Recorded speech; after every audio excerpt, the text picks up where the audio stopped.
don't stop.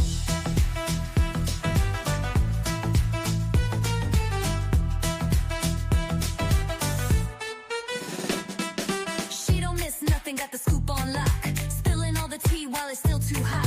Lakeysha Keysha, queen of the plot. Hit that.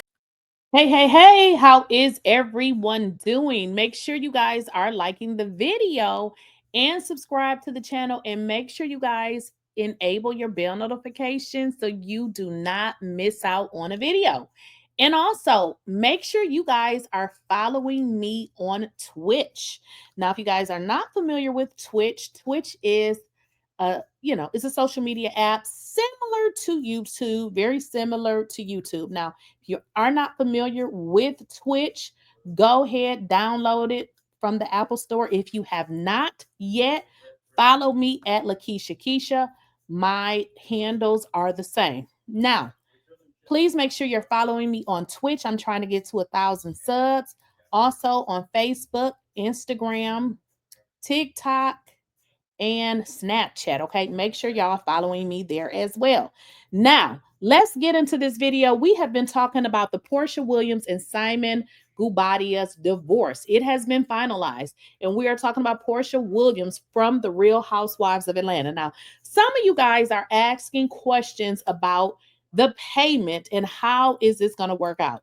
So let me give it to y'all short and sweet. And I know a lot of y'all are familiar with Google. So I just Googled this thing, okay? Because it's similar, it's very simple for you to understand. Okay, so let me lay it to you like this. The fact that Simon has been deported, kicked out of the United States, sent back to his country, Nigeria. Y'all get that? He is no longer a resident here. They like, look, get out of here. He may be able to resolve it and come back. Who knows? I don't know. But what I can tell you from a legal standpoint is because he has been deported, the collectibility is extremely low. As you guys are aware, he's in a whole nother country. It's hard for municipalities and cities to kind of communicate, but you're talking about a whole nother country. So when we talk about the collectibility of a debt, how does the United States, well, not even the United States, how does Porsha collect on money that he's supposed to pay her if he's in Nigeria? I mean, how?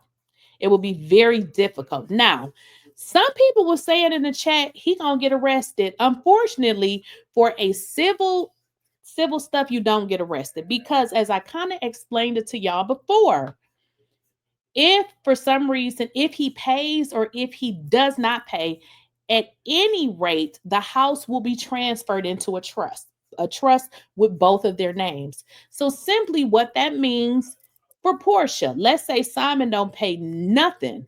Essentially, then she will not give him half of the equity because it's like, okay, you don't get the equity because you didn't pay me. Now, this could also be a situation, okay? Because y'all know the market that we're in. The market is a little weird now. So it could be a situation where the house doesn't appraise at what they think. Now, I believe they said in court that they thought the property had $1 million in equity, but let me make sure y'all understand this.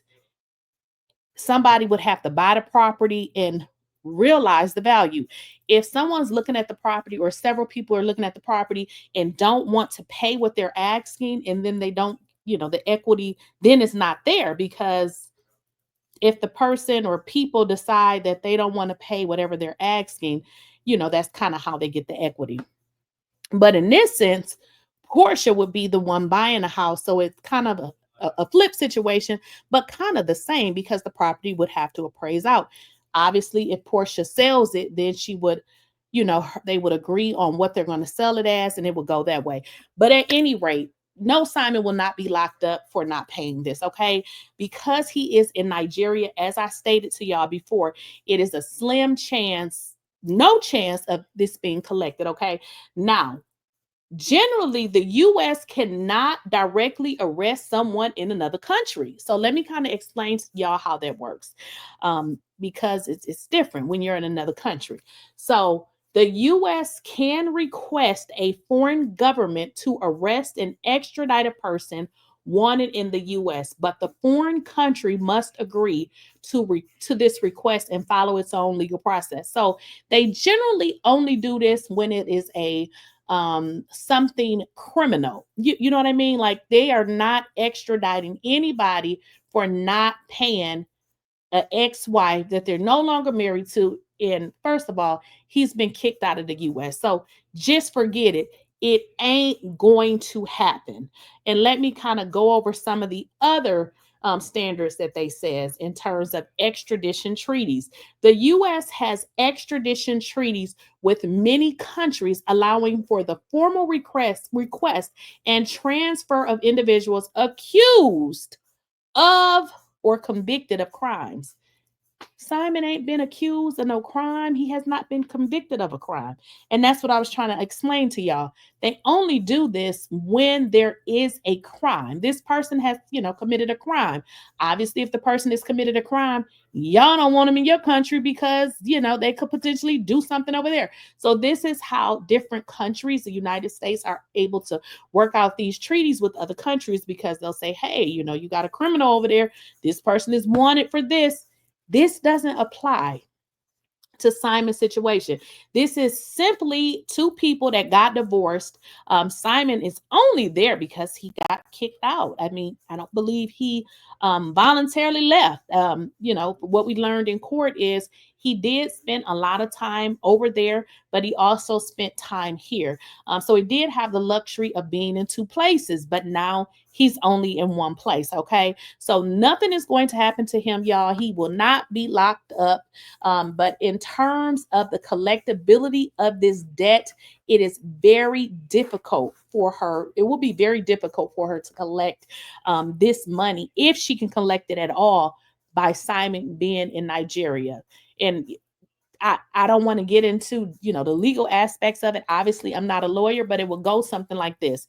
In order for her to collect, she would have to know all of his business for Nigeria, and then she would have to know that these individuals are going to accept something from the U.S., which they probably would not. Okay, so very slim chance in hell that is going to happen, if anything is going to happen. So the fact that Simon was deported, this actually ruined Porsha's chance of receiving anything because, hey, honey, he's all off in another country living his life with his assets and everything over there. Now, some of y'all was like, oh, well, Porsha can just get his assets from the U.S.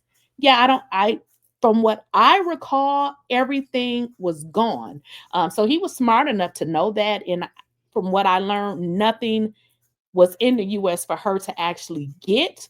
So the fact that this guy, her ex-husband, was deported, frankly, ruined every single chance that she had of collecting this money.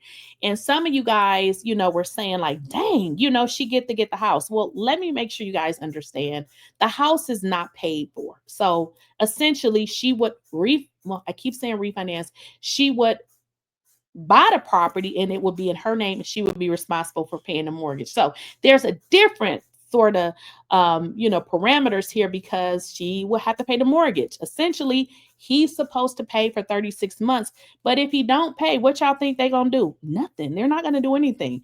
If you guys recall, in the final divorce decree, they're going to come back at the end of September and they're going to discuss, has Simon been paying? If Simon has not been paying, the judge is going to just put the property in a trust or directly in Porsha's name, whatever they decide at that juncture. But no, he will not be arrested. So this, him being deported, it just didn't work to her benefit at all. Now, word on the street is that she definitely has something to do with it. Now, I don't know, if she actually did. If she did, I don't think she probably understood how this could actually work out negatively for her.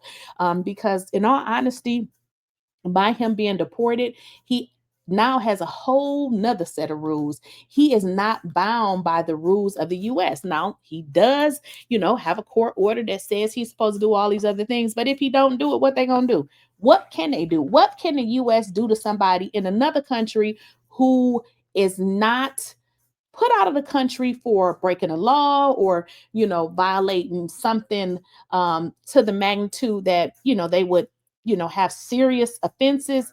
This does not fall within those parameters. And again, Porsha ruined any chance she had of receiving anything from Simon with regards to this particular prenuptial agreement. And in all honesty, I understand, she didn't want to be married no more, but I feel like she really played her hand really wrong, really bad, because hey, they said he wasn't there anyway. So he wasn't there. All you had to do was lay there, girl, and that's all you had to do. But I get it. You had the divorce and you did what you had to do. But at this juncture, she will probably not receive anything.